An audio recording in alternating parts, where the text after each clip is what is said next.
Hello friends नमस्कार जय Jagannath friends शुभ सकाल फ्रेंड्स सकाल सकाल आज मु परिया बारिक आसी जेहेतु घर किसी परिया ना परिया किसी नापी फ्रेंड्स चलतु आज परिवार किसी परिया नहीं जा वर्षा को नष्ट होगा विशेष मत किसी फल होना कि घरे खायापी किता हो जाऊँगी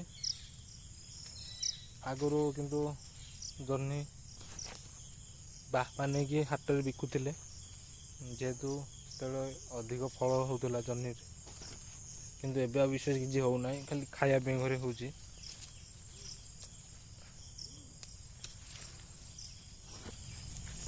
आपण मैंने देखिपे एपट साइड जिते सब बिल रही कि पानी हो नाला एबे जो 2 दिन लगाण वर्षा जो सब आड़े पानी हो जाए जहाँफल कि लोक सब चाष कर सब बिल पड़िया पड़ा देखु पूरा सारा बिल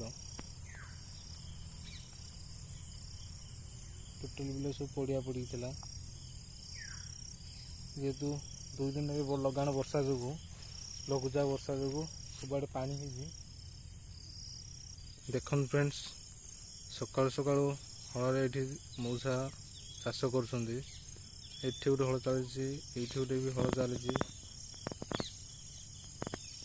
सकाल सकाल बिल चाष चली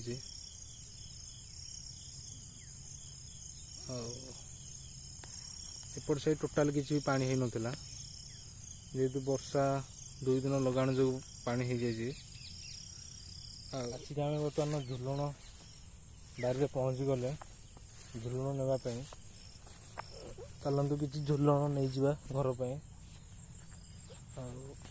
झुलण सांग मैंने बहुत भल हो जेहेतु बर्तमान पनीपरिया रेट बहुत बढ़ी जाए बारे जहाँ भी किसी पड़ू ताकू ही खाया बाध्य कि झुलण सांग बहुत भल हो बड़ बड़ झुलण मत हो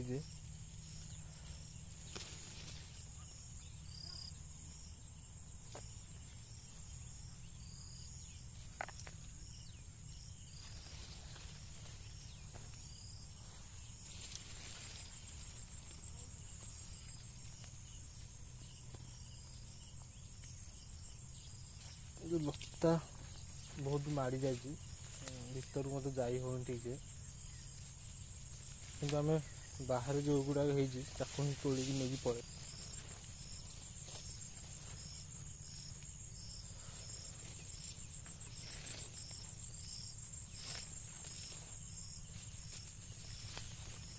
देखु सांग मैंने सकालू सकालू गाँव जो सूर्य किरण सकाल उदय हो बहुत सुंदर लगुच सकाल सकाल ये चढ़ई मानक राब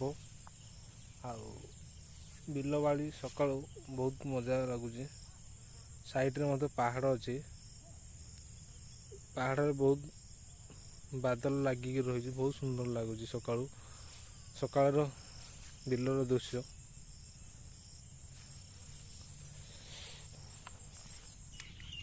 फ्रेंड्स परिया तोला बर्तन सरला चलतु घर को जीवारे फ्रेंड्स ये जो रास्ता जो भाया खराब हो चलवा बहुत कष्टकर आपण मैंने देखु रास्ता को भाव में खराब होती तो अल्प हो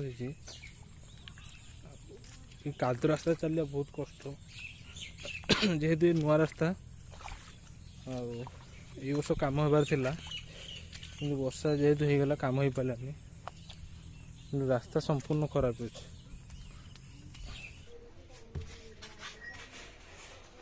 फाइनाली घरे आसी पहुँच गली बो कौन कर हाँ रोषे सर कि काद नंबरा केंदी बिल वाले मन सुन के हम मन आज बागु नाही करते हां ये बागु लोक नाही करते काद से बस चाष कर दिला नहीं बिल बाड़ सब चाष करले हां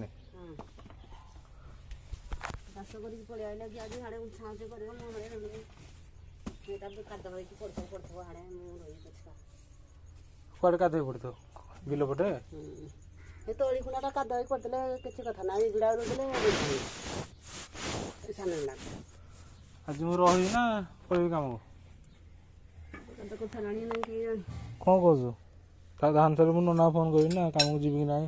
ଯାହାରି ହଁ ଯାହାରି ଯିବି ହାରି।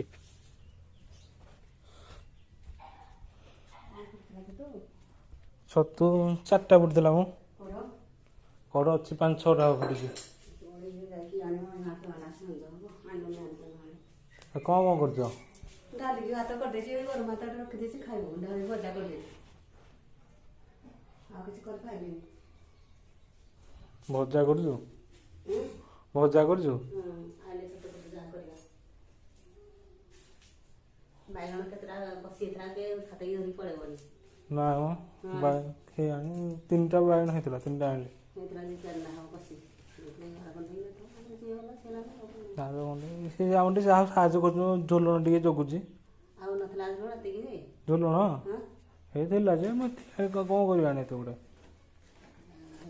ହଁ କଷି ଗୁଡ଼ାକ ହେଇଥିଲା। କ'ଣ ବାଇଗଣ?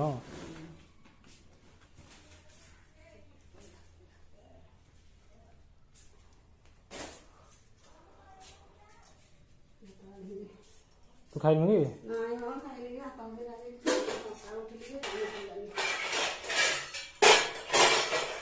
ବାପା ପାଇଁ ଭାତ ନବା କ'ଣ?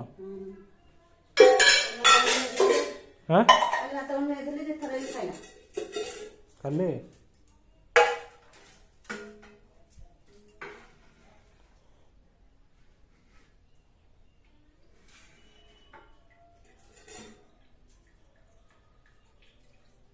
ଛାଞ୍ଚି ଭିଡ଼ିଓ କାମ କିଛି ନାହିଁ। ଯାହାରି ଶନିବାର ଦିନ ରହିବୁ, ରବିବାର ଦିନ ଯିବ ଇଚ୍ଛା କାମ। ହଉ ଛାଞ୍ଚି ସବୁ କରିଯାଉଛି।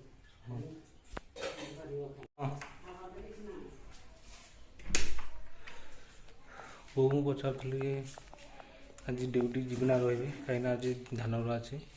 କିନ୍ତୁ ବୋଉ କହିଲା ନାଇଁ ଡ୍ୟୁଟି ପଳା, ବେଶୀ ବଡ଼ ବିଲ ନାହିଁ, ଛୋଟ ଛୋଟ ବିଲ ଅଛି, ଦିନେ ମୁଁ ରୁଇଦେବି। ଆଉ ସେପଟ ସାଇଡ଼୍ରେ ମଧ୍ୟ ବୋଉ ବାପା ପାଇଁ ଭାତ ବାଢ଼ୁଛି, ଯେହେତୁ ବାପା ବିଲରେ ଚାଷ କରୁଛନ୍ତି। ବୋଉ ଧାନ ଗାଧେଇକି ବ୍ରସ୍ କରି ଖାଇକି ଡ୍ୟୁଟି ଯିବି। ବୋଉ ମଧ୍ୟ ସେ ବିଲ ଆଡ଼େ ପଳେଇବ। ଫ୍ରେଣ୍ଡସ୍, ଆଜିର ଭିଡ଼ିଓଟି ଏତିକି ରହୁଛି। ନମସ୍କାର, ଜୟ ଜଗନ୍ନାଥ।